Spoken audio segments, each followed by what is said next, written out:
Guys ఎలా ఉన్నారు? అందరూ బాగున్నారా? ఓకే, స్టార్ట్ ఎవరో చూద్దాం. ఒక ఫార్మా ప్లాంట్ లోపలికి వెళ్దాం రండి. దాని సీక్రెట్ అంతా చాలా కంట్రోల్డ్ ఎన్విరాన్మెంట్లో ఉంటుంది. సరే, ఇక చూసేద్దాం. ఇక్కడే ఈ స్పెషల్ క్లీన్ రూమ్ వాతావరణంలో మనకు అవసరమైన మందులు భారీగా తయారవుతాయి. ఇది మన మ్యాప్. ఇక్కడ ప్రతి ఏరియాకి ఒక పక్కా పర్పస్ ఉంటుంది.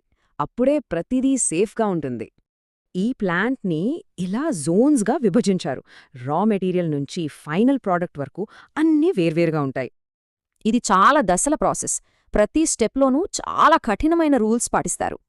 ఈ ప్రయాణం ముడి పదార్థాలతో మొదలై ఫార్మసీలకు చేరడంతో పూర్తవుతుంది.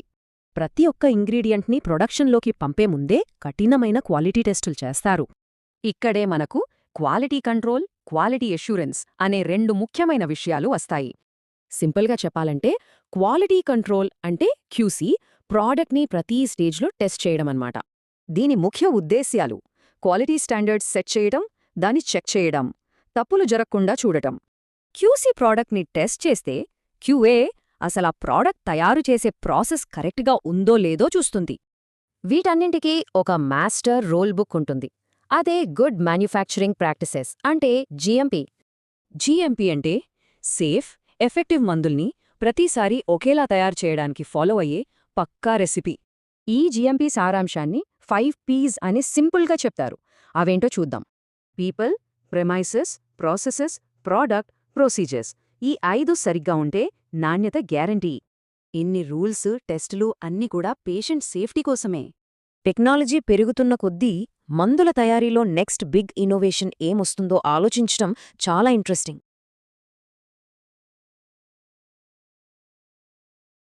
మనం ఎప్పుడైనా అనారోగ్యానికి గురైనప్పుడు ఒక చిన్న మందుబిళ్ళ వేసుకుంటాం.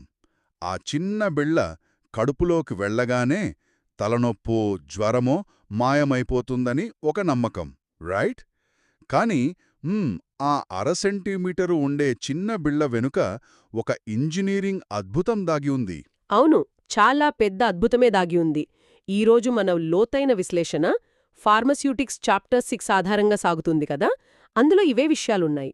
ఎగ్జాక్ట్లీ.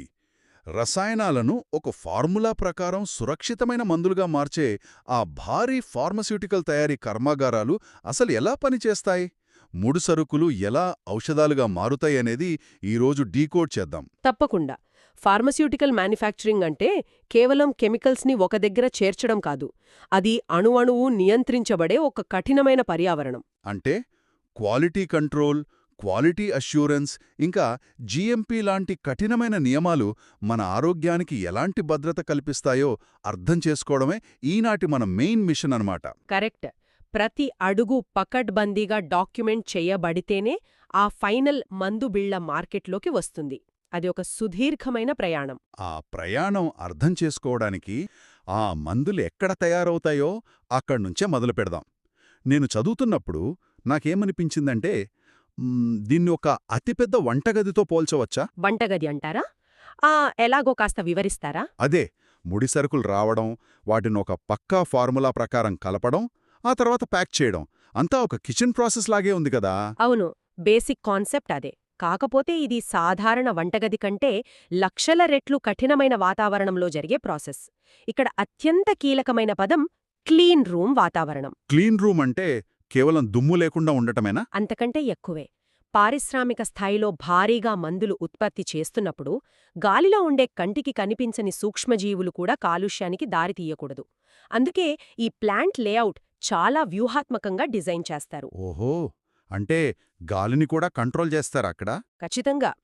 ఈ క్లీన్ రూమ్స్లో హెపా ఫిల్టర్లు వాడతారు. ఇవి గాలిలోని 0.3 మైక్రాన్ల సైజున్న కణాలను సైతం 99% పైగా అడ్డుకుంటాయి. వామ్మో, 0.3 మైక్రాన్స్ అంటే అసలు కంటికే కనిపించవు కదా. అవునండి. అలాగే గదిలోపల పాజిటివ్ ఎయిర్ ప్రెషర్ మెయింటైన్ చేస్తారు. పాజిటివ్ ఎయిర్ ప్రెషర్ అంటే లోపలి గాలి మాత్రమే బయటికి వెళ్లేలాగనా? ఎగ్జాక్ట్లీ. తలుపు తెరిచినప్పుడు గదిలోని గాలి బయటికి వెళ్తుంది తప్ప బయటి గాలి అస్సలు లోపలికి రాదు. ఆ స్థాయిలో కాలుష్య నివారణ చర్యలుంటాయి. భలే ఉందే.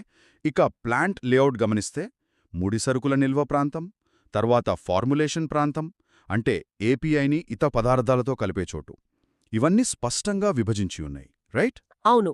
నాణ్యతను పరీక్షించే క్యూసీ ఏరియా, ప్యాకేజింగ్ విభాగాలు కూడా సపరేట్గా ఒక లాజికల్ ఫ్లోలో ఉంటాయి. ఇదంతా లాజికల్గానే ఉంది కానీ నన్ను బాగా ఆశ్చర్యపరిచిన విషయం ఇంకోటుంది.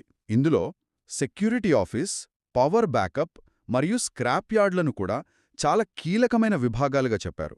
ఫార్మాలో స్క్రాప్ యార్డుతో అంత పనేముంటుంది? చాలా పెద్ద పనే ఉంటుంది. ఫార్మా రంగంలో వ్యర్థాలను మామూలు చెత్తలా పడేలేం. దీని వెనుక పర్యావరణ భద్రత ఉంది. అంటే కెమికల్స్ వాతావరణంలో కలిస్తే డేంజరనా? అవును. పనికిరాని కెమికల్స్ లేదా కాలం చెల్లిన మందులు నేరుగా భూమిలోకో నీటిలోకో కలిస్తే సూపర్ బగ్స్ రావచ్చు.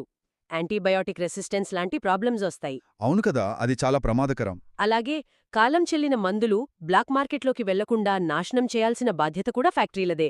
అందుకే స్క్రాప్ యార్డ్ కూడా సెక్యూరిటీతో సురక్షితంగా ఉండాలి. అర్థమైంది. మరి పవర్ బ్యాకప్ ఎందుకంత క్రూషియల్ అంటారో? ఒకవేళ కరెంటు పోతే ఆగిపోయి మళ్ళీ స్టార్ట్ చేయొచ్చు కదా? అలా కుదరదు కదండీ. ఒక భారీ బాయిలర్లో వేలాది లీటర్ల రసాయనాలు ఒక నిర్దిష్ట ఉష్ణోగ్రత వద్ద రియాక్ట్ అవుతున్నప్పుడు సడన్గా కరెంటు పోయి ఆ ప్రక్రియ ఆగిపోతే ఆ మొత్తం బ్యాచ్ పాడైపోతుంది. అయ్యో, అంటే కోట్ల రూపాయల నష్టం అన్నమాట. పైగా ఆ రసాయనాలు ప్రమాదకరంగా కూడా మారొచ్చు. ఖచ్చితంగా. అందుకే నిరంతర విద్యుత్ సరఫరా అనేది ఫార్మా ప్లాంటుకు గుండెకాయ లాంటిది. మరి ఇంత పెద్ద వ్యవస్థను నడపడానికి ఉద్యోగుల టీం కూడా పక్కాగా ఉండాలి కదా? మనం హైరార్కీ గురించి చూస్తే సీఈఓ దగ్గర నుండి ఎంట్రీ లెవెల్ వరకు అందరి బాధ్యతలు చాలా క్లియర్గా ఉన్నాయి. ఒక పక్కా హైరార్కీ లేకపోతే ప్లాంట్లో పెద్ద గందరగోళం వస్తుంది. అత్యున్నత స్థాయిలో ఉండే సీఈఓలు దీర్ఘకాలిక వ్యూహాలు, రూల్స్ పాటించడం చూసుకుంటారు. ఆ తర్వాత మిడిల్ లెవెల్ మేనేజర్లు వస్తారు కదా. అవును, వీరు రోజువారీ ప్రొడక్షన్ సజావుగా సాగేలా ఎంట్రీ లెవెల్ ఉద్యోగులను పర్యవేక్షిస్తారు. ఈ ఎంట్రీ లెవెల్ వాళ్లే నేరుగా మందుల తయారీ, యంత్రాల నిర్వహణ చూసుకుంటారు. ఓకే, కర్మాగారం నిర్మాణం, ఉద్యోగుల సెటప్ అంతా సిద్ధంగా ఉంది.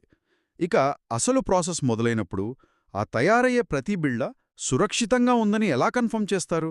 ఇక్కడే క్యూఏ మరియు క్యూసీ వస్తాయి కదా? అవును, క్వాలిటీ అష్యూరెన్స్ మరియు క్వాలిటీ కంట్రోల్, ఈ రెండింటి మధ్య ఉన్న తేడాను మనం చాలా క్లియర్గా తెలుసుకోవాలి. దీనికి కూడా నాకొక మంచి పోలిక గుర్తొస్తోంది. చెప్పండి, ఆ పోలికేంతో చూద్దాం. ఒక భవన నిర్మాణంలో అగ్ని ప్రమాదాలు జరగకుండా ముందే స్మోక్ డిటెక్టర్లు పెట్టి ప్లాన్ గీసే ఒక ఆర్కిటెక్ట్ వ్యవస్థను క్వాలిటీ అష్యూరెన్స్ అంటే క్యూఏ అనుకోవచ్చా? ఒక రకంగా అలాగే చెప్పచ్చు. మరి క్యూసీ అంటే ఏంటి మీ ఉదాహరణలో? ఆ భవనం కట్టాక ఫైనల్గా ప్రతి గదిలోకి వెళ్లి ఏమైనా మంటలొచ్చే అవకాశముందా అని చెక్ చేసే ఇన్స్పెక్టర్ వ్యవస్థను క్వాలిటీ కంట్రోల్ అంటే క్యూసీ అనొచ్చు. అంటే క్యూఏ ప్రాసెస్కి సంబంధించింది, క్యూసీ ఏమో తుది ఉత్పత్తికి సంబంధించింది, రైట్? పర్ఫెక్ట్గా చెప్పారు. క్యూఏ అనేది ఒక నివారణ వ్యవస్థ. అసలు తప్పు జరిగే అవకాశం లేకుండా మొత్తం తయారీ ప్రక్రియను డిజైన్ చేయడం వీళ్ల పని. అంటే అంతా ముందుగానే ప్లాన్ చేసుకుంటారన్నమాట. ఎగ్జాక్ట్లీ. ఇందులో పీడీసీఏ సైకిల్ ఆధారంగా పనిచేస్తారు. అంటే plan, do, check, act. Plan అంటే ఎలా చేయాలో రాయడం అనుకుంటా. అవును. ఆ తరువాత ఒక చిన్న బ్యాచ్ తయారు చేయడాన్ని డూ అంటారు. అందులో ఏమైనా లోపాలున్నాయా అని తనిఖీ చేయడమే చెక్. అంతా ఓకే అనుకుంటే మొత్తం ప్లాంట్లో అమలు చేయడమే యాక్ట్. భలే సైకిల్ ఇది. అంటే క్యూఏ వాళ్ళు ఒక అదృశ్య శక్తిలాగా తెరవెనకుండి నడిపిస్తారన్నమాట. డాక్యుమెంటేషన్, రికార్డ్స్ అన్నీ వీళ్లే చూసుకుంటారు కదా? అవును. ఫెయిల్యూర్ టెస్టింగ్ కూడా చేస్తారు. అంటే ఒక మందు ఎంత ఉష్ణోగ్రత దగ్గర పాడైపోతోందో ముందుగానే తెలుసుకుంటారు. ఇక రెండవది క్యూసీ. మన ఇన్స్పెక్టర్ వాళ్ళు. వీళ్ళు నేరుగా ల్యాబ్స్లో రసాయన పరీక్షలు చేస్తారు గదా? తుది ఉత్పత్తి ఎలా ఉందో చెక్ చేస్తారు. ఇక్కడ సెంట్రలైజ్డ్ ఇన్స్పెక్షన్ అని, ఫ్లోర్ ఇన్స్పెక్షన్ అనే రెండున్నాయని చదివాను. అవునండి. సెంట్రలైజ్డ్ ఇన్స్పెక్షన్ అనేది ల్యాబొరేటరీలో జరుగుతుంది. ఆధునిక పరికరాలతో కెమికల్ కాంపోజిషన్ కరెక్ట్గా ఉందా లేదా అని పరీక్షిస్తారు. మరి ఫ్లోర్ ఇన్స్పెక్షన్ అంటే? ఫ్లోర్ ఇన్స్పెక్షన్ అనేది ఫ్యాక్టరీలో యంత్రాలు పనిచేస్తున్న ప్రదేశంలోనే జరుగుతుంది. మందులు తయారయ్యే సమయంలోనే వాటి బరువు, ప్యాకింగ్ సీల్ ఎలా ఉందో అక్కడికక్కడే చెక్ చేస్తారు. ఒక చిన్న డౌట్ ఇక్కడ. రోజుకి లక్షల మాత్రలు తయారవుతాయి కదా, వాటన్నింటినీ చెక్ చేయడం పాసిబుల్ అవుతుందా? ఒకవేళ అన్నీ చెక్ చేస్తే మార్కెట్లోకి వెళ్ళడానికి ఏముంటాయి? చాలా మంచి పాయింట్ పట్టుకున్నారు. అన్నీ చెక్ చేయడం అసాధ్యం. అందుకే స్టాటిస్టికల్ క్వాలిటీ కంట్రోల్, అదే ఎస్క్యూసీ పద్ధతిని వాడతారు. ఎస్క్యూసీ అంటే కేవలం కొన్ని శాంపిల్స్ మాత్రమే తీసుకుంటారా? అవును. కొన్ని వేల మాత్రలకు కొన్నింటిని శాంపిల్స్గా తీసుకుని అవి పాసైతే శాస్త్రీయంగా ఆ మొత్తం బ్యాచ్ పాస్ అయినట్లు నిర్ధారిస్తారు. అర్థమైంది. ఈ క్యూఏ క్యూసీలతో పాటు టీక్యూఎం అనే పదం కూడా బాగా వినిపిస్తోంది. టోటల్ క్వాలిటీ మేనేజ్మెంట్ అట కదా. ఇది ఒక డిపార్ట్మెంట్ కాకుండా ఒక ఫిలాసఫీ అని చదివాను. ఖచ్చితంగా. క్వాలిటీ అనేది కేవలం సైంటిస్టుల బాధ్యత మాత్రమే కాదు, ఫ్లోర్ క్లీన్ చేసే వ్యక్తి నుండి సీఈఓ వరకు ప్రతి ఒక్కరూ ఆ క్వాలిటీ ప్రాసెస్లో భాగమే అని టీక్యూఎం చెబుతుంది. ఓహో, అందరి బాధ్యత అన్నమాట. అవును, ఇందులో కస్టమర్ అవసరాలపైనే ఫోకస్ ఉంటుంది. జపనీస్ ఫిలాసఫీ అయిన కైజన్ని ఫాలో అవుతారు.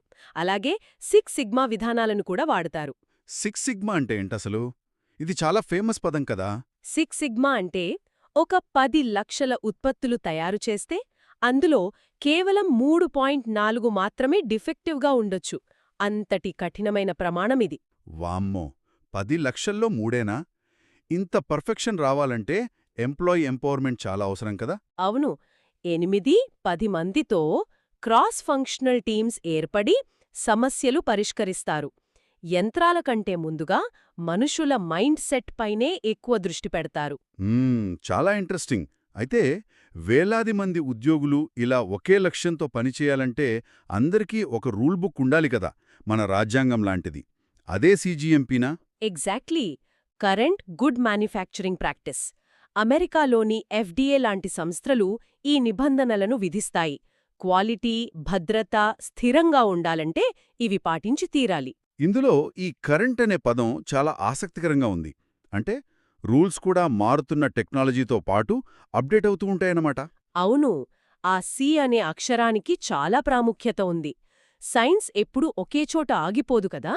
నిన్నటి బెస్ట్ ప్రాక్టీస్ ఈ రోజుకి పనికిరాకపోవచ్చు. రైట్. మరి ఇందులో ఎలాంటి సూత్రాలుంటాయి?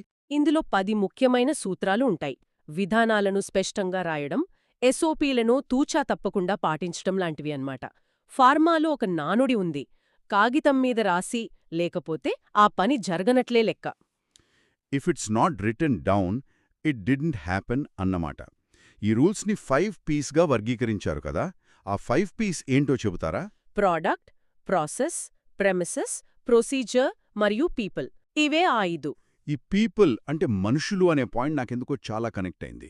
ఒకసారి ఆలోచిస్తే, ఎంత ఖరీదైన యంత్రాలు తెచ్చినా, అద్భుతమైన ఫార్ములా ఉన్నా, ఆఖరికి ఆ యంత్రం నడిపే మనిషికి సరైన ట్రైనింగ్ లేకపోతే మొత్తం వ్యవస్థ కూలిపోతుంది కదా. మీరు చెప్పింది అక్షరాలా నిజం. 100 ప్రాణాల మీదకు తీసుకురావచ్చు ఒక చిన్న పొరపాటు. అందుకే ఈ 5 పీస్లో మనుషులకు అంత ప్రాధాన్యత ఇచ్చారన్నమాట. అవును, ఫార్మాలో ట్రైనింగ్ అనేది ఒక్కసారి ఇచ్చి వదిలేసేది కాదు. యంత్రాలు అలసిపోవు కాని మనుషులు అలసిపోతారు కదా, వాళ్ల ఏకాగ్రత దెబ్బతినే ఛాన్స్ ఉంటుంది. నిజమే. హ్యూమన్ ఎర్రర్స్ జరగకుండా ఉండటానికి నిరంతర శిక్షణ ఇస్తూనే ఉండాలి. పని గంటలు కంట్రోల్ చేయడం లాంటివి. ప్రతి ఉద్యోగికి తాను చేస్తున్న పని వల్ల ఎవరి ప్రాణాలైనా నిలబడొచ్చు అనే అవగాహన తీసుకురావడమే ఇక్కడ మెయిన్ పాయింట్. మనుషుల గురించి బాగానే ఉంది, కానీ యంత్రాలు కూడా కొన్నిసార్లు తప్పులు చూపిస్తాయి కదా. అవి కరెక్ట్గా పనిచేస్తున్నాయని గ్యారంటీ ఏంటి? ఇక్కడే క్యాలిబ్రేషన్ మరియు వాలిడేషన్ వస్తాయనుకుంటా. అవును, ఇవి 2 అత్యంత కీలకమైన అంశాలు. దీన్ని నేనొక చిన్న ఎగ్జాంపుల్తో అర్థం చేసుకున్నాను. కిరాణా కొట్టుకి వెళ్ళినప్పుడు అక్కడ తూకం రాయి కరెక్ట్గా ఉందో లేదో అని ఇంకో ప్రామాణికమైన రాయితో పోల్చి చూసుకుంటాం గదా. క్యాలిబ్రేషన్ అంటే కూడా అంతేనా? కిరాణా కొట్టు ఉదాహరణ కరెక్టే, కాని ఫార్మాలో ఈ తూకం రాయి తేడా వస్తే ప్రాణసంకటమవుతుంది. వామో, అంత తీవ్రంగా ఉంటుందా? ఉదాహరణకి ఒక గుండె జబ్బుల మందులో ఏపీఐ 5 మిల్లీగ్రాములు ఉండాలి అనుకుందాం. యంత్రం క్యాలిబ్రేషన్లో చిన్న తేడా వచ్చి 6 మిల్లీగ్రాములు వేస్తే అది ప్రాణాంతకం కావచ్చు. ఒకవేళ తక్కువ వేస్తే ఆ మందసల పని చేయదు కదా. ఎగ్జాక్ట్లీ. అందుకే బరువు తూచే యంత్రాలను, థర్మామీటర్లను ప్రతిరోజూ మాస్టర్ పరికరాలతో సరిపోచుతారు. దీన్నే క్యాలిబ్రేషన్ అంటారు. ఓహో, అంటే ఆ క్షణానికి యంత్రం కరెక్ట్గా ఉందో లేదో చూడటమే క్యాలిబ్రేషన్. మరి వాలిడేషన్ అంటే ఏంటి? ఈ 2 కాస్త కన్ఫ్యూజింగ్గా ఉంటాయి. వాలిడేషన్ అంటే ఆ పరికరం లేదా ప్రాసెస్ పదే పదే ఎప్పుడు ఒకే రిజల్ట్ ఇస్తుందని నిరూపించే లిఖితపూర్వక ఆధారం, డాక్యుమెంటెడ్ ఎవిడెన్స్ అన్నమాట. ఇందులో ఎక్విప్మెంట్ వాలిడేషన్, ప్రాసెస్ వాలిడేషన్ అని 2 ఉంటాయి. ఎక్విప్మెంట్ వాలిడేషన్లో మళ్ళీ డిజైన్ మరియు ఇన్స్టాలేషన్ అని 2 దశలున్నాయి కదా. కొత్త యంత్రం తెచ్చినప్పుడు అది మన అవసరాలకు తగ్గట్టుగా డిజైన్ అయిందా లేదా అని చెక్ చేస్తారు. అవును, దాన్ని డిజైన్ క్వాలిఫికేషన్ అంటారు. అలాగే దాన్ని పక్కాగా బిగించారా లేదా అని చూసేదాన్ని ఇన్స్టాలేషన్ క్వాలిఫికేషన్ అంటారు. ఇక రెండవది ప్రాసెస్ వాలిడేషన్. ఈ ప్రాసెస్ వాలిడేషన్ ఇంకా చాలా క్లిష్టమైనదిగా అనిపిస్తుంది. ఇది 3 దశల్లో జరుగుతుంది గదా. ల్యాబ్లో చిన్న స్థాయిలో బీకర్లలో జరుగుతుంది. రెండవది ప్రాసెస్ క్వాలిఫికేషన్. అంటే ఆ ల్యాబ్లో చేసిన ప్రాసెస్ని ఫ్యాక్టరీలో పెద్ద ట్యాంకర్లోకి మార్చినప్పుడు కూడా సేమ్ నాణ్యత వస్తుందా లేదా అని చెక్ చేయడమా? అవునండి, సరిగ్గా చెప్పారు. ఇక మూడవది కంటిన్యూడ్ ప్రాసెస్ వెరిఫికేషన్. ఇది మందు మార్కెట్లోకి వెళ్తున్నంతకాలం నిరంతరం చేసే తనిఖీ. 100 బ్యాచ్ల తర్వాత కూడా తేడా రాకుండా చూసుకుంటారు. వావ్, అద్భుతం! ఈ నిఘా వ్యవస్థను చూస్తుంటే ఒక చిన్న మాత్ర వెనుక ఇంత మహాసామ్రాజ్యముందా అని ఆశ్చర్యం వేస్తోంది. నిజమే కదండి. ముడి సరుకులు లోపలికి రావడం నుండి, క్లీన్ రూమ్స్లో కలవడం, క్యూఏ వాళ్ల ప్లానింగ్, క్యూసీ వాళ్ల testing, employee empowerment, GMP rules, ఇక ఫైనల్గా ఈ క్యాలిబ్రేషన్ వాలిడేషన్. ఈ సుదీర్ఘ ప్రయాణం వింటుంటే ఒక మందు బిళ్ల మీద ఎంతో గౌరవం పెరుగుతోంది. ఫార్మాస్యూటికల్ పద్ధతుల్లో నాణ్యత అనేది ఒక ఆప్షన్ కాదు, అది ప్రాథమిక అవసరం. ఖర్చు ఎంతైనా సరే ప్రాణాలకు ఇచ్చే భరోసా ఎక్కడా సడలకూడదు అనేదే ఈ రూల్స్ వెనుక ఉన్న ఫిలాసఫీ. ఎగ్జాక్ట్లీ, చాలా గొప్పగా చెప్పారు. అయితే ముగించే ముందు మనకి ఒక కొత్త ఆలోచన వస్తుంది. చెప్పండి, ఆ ఆలోచనేంటో? ఈరోజు మనం ఎంప్లాయీ ఎంపవర్మెంట్ గురించి, మనుషుల శిక్షణ గురించి మాట్లాడుకున్నాం కదా. కానీ రాబోయే కాలంలో ఆర్టిఫిషియల్ ఇంటెలిజెన్స్ మరియు రోబోలు ఈ ఫార్మా ఇండస్ట్రీలోకి వచ్చేసి మనుషుల స్థానాన్ని భర్తీ చేస్తే పరిస్థితేంటి? అదొక చాలా ఆసక్తికరమైన ప్రశ్న. అవును. అప్పుడు ఈ ఉద్యోగుల సాధికారత అనే కాన్సెప్ట్ ఏమైపోతుంది? ఆ రోబోలకు కూడా మనుషుల్లాగా మోటివేషన్ అవసరమా? కేవలం డేటా మాత్రమే ఉంటే క్లిష్టమైన నైతిక నిర్ణయాలు అవి తీసుకోగలవా? మనుషుల స్పర్శలేని ఒక ప్లాంట్ ఊహించుకుంటేనే కొంచెం డిఫరెంట్గా ఉంది. నిజమే కదా. అసలు ఆ రోబోలు తయారు చేసే మందులకు ఈనాటి వాలిడేషన్ పద్ధతులు సరిపోతాయా లేదా అనేది పెద్ద పజిలే. ఈ ఆసక్తికరమైన భవిష్యత్తు గురించి ఒకసారి ఆలోచిస్తూ ఈనాటి మన లోతైన విశ్లేషణను ముగిద్దాం. మరో ఆసక్తికరమైన టాపిక్తో మళ్ళీ కలుద్దాం.